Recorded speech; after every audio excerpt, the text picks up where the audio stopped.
ကျမတို့လင်မယားလေလက်ထပ်ပြီးတဲ့အခုချိန်ကြီးတစ်ခါမှခွဲမနေဘူးပေါ့နော်ဒါပေမဲ့မနေ့ပြန်အမျိုးသားက US ကို12ရက်လောက်ပြန်มาဆိုတော့ကျမကအိမ်မှာ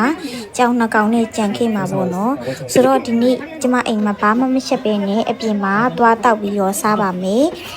ထိုးရီခီဆိုကူမှာသွားစားခဲ့တယ်ပေါ့နော်အကင်လေးစားရင်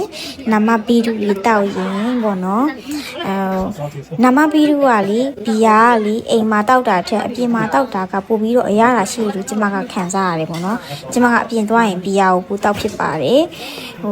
ယောက်ျားနဲ့စနစ်တော့ခွဲရမှာဆိုတော့လေပထမဦးဆုံးဆိုတော့လေကျမကငိုကျင်နေပေမဲ့လေတည်မလားမျက်နှာကတော့ပြုံးနေပြီးအငုံမျက်လုံးအပြုံးမျက်နှာကိုရှင်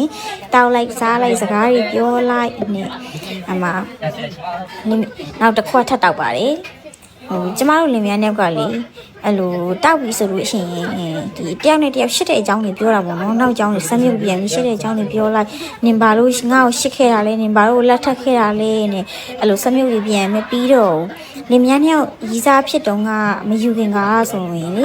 နှစ်ယောက်ဒါတူတောက်လို့ရှိရင်ရီးစားဟောင်းအကြောင်းတွေပြောကြတာဟဲ့နင်ရီးစားဟောင်းငါ့ကိုပြငါရီးစားဟောင်းနင်ကိုပြမယ်ဆိုအဲ့လိုမျိုးတွေပေါ့နော်ကျမကအဲ့လိုတဝင်မတိုးတက်ဘူးလားမသိဘူးဒီလားအဲ့လိုမျိုးတွေတဝင်မတိုးတက်ဘူးကိုမပါတဲ့အတိတ်ကိစ္စတွေတော့လေအဲ့လိုထွေထူးပြီးတဝင်တိုးစရာမရှိဘူးနော်ကိုကတော့မှဟင်းနေစားဟောင်းနေကဒီလောက်လျှော့တာဘာလို့နေလက်မထက်ခဲ့တာလဲဆိုပြီးတော့မှပြန်ရစ်တာမျိုးကိုယောက်ျားကိုသိလားအဲ့လိုကိုယောက်ျားကိုလည်းယုံနေလीနော်အဲ့ဒါကြောင့်လည်းပါတာပေါ့ဆိုတော့တောက်လိုက်စားလိုက်နဲ့တယောက်နဲ့တယောက်ရှစ်တဲ့အကြောင်းတွေပြောလိုက်နဲ့အဲ့လိုတောက်ရင်တယောက်နဲ့တယောက်ပိုရှစ်ကြရလားမသိဘူးကျမတို့မြောက်ကလေ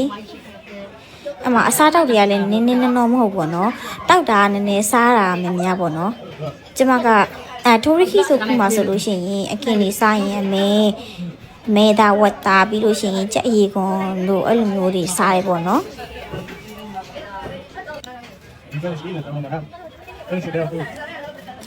ပြီးကျမယောက်ျားလေဝါဆာဘီကိုကြိုက်မိသွားတယ်ဒီလားဝါဆာဘီစားမိပြီးသူ့မှာဆက်သွားတယ်ဂျပန်တွေကလေဘာလို့ဝါဆာဘီကြတော့စားနိုင်ပြီးတော့လေအဆက်ကြတော့ငရုတ်ဒီဆက်လို့ဆိုပြီးမစားနိုင်တာလည်းမသိဘူးကျမတို့တွေကကြတော့အဆက်ကိုကြတော့စားနိုင်ပြီးတော့ဝါဆာဘီကိုကြတော့မစားနိုင်ဘူးပေါ့နော်ဒီမှာဆိုဝါဆာဘီတအားမုန်းတာစားအောင်မစားဘူးအဆက်ဆိုရင်တော့ကျဲတဲ့လောက်စားနိုင်တယ်ပေါ့နော်ဒီမှာသူဆက်သွားပြီဝါဆာဘီစားမိပြီးတီးသွားတာပေါ့နော်လေအဲ့နဲ့သူဆက်သွားလို့ဆိုတနာလုံးနှုတ်ကင်ပေးလိုက်ပါတယ်ရစားပြီးတောက်ပြီးပြီဆိုတော့ကျမတို့ပြီးပြီတခန်းရက်ပြီးပြန်မယ်ပေါ့နော်နောက်တစ်ဆိုင်ထပ်သွားအောင်မယ်လို့ပြောမယ်ကျမကတော့တစ်ပြီးလက်ပြန်အစောကြီးထပြီးနေလေရင်စီးရမှာဆိုတော့ပြန်မယ်ဆိုပြီးပြန်ပါတယ်ရှင်ကြပြင်းနဲ့ကျမခါနာရောလीလမ်းမလျှောက်နိုင်အသွားတော့ကတော့တက္ကစီနဲ့သွားပြီမယ်အပြန်လမ်းလျှောက်မယ်ဆိုပြီးတော့လမ်းလျှောက်ပြန်တာပေါ့နော်ဒါပေမဲ့ကျမကလမ်းမဆက်မလျှောက်နိုင်တော့လို့ခစ်တစ်အွန်စောနဲ့ဂျွန်စောကြောပို့သွားပါတယ်ရှင်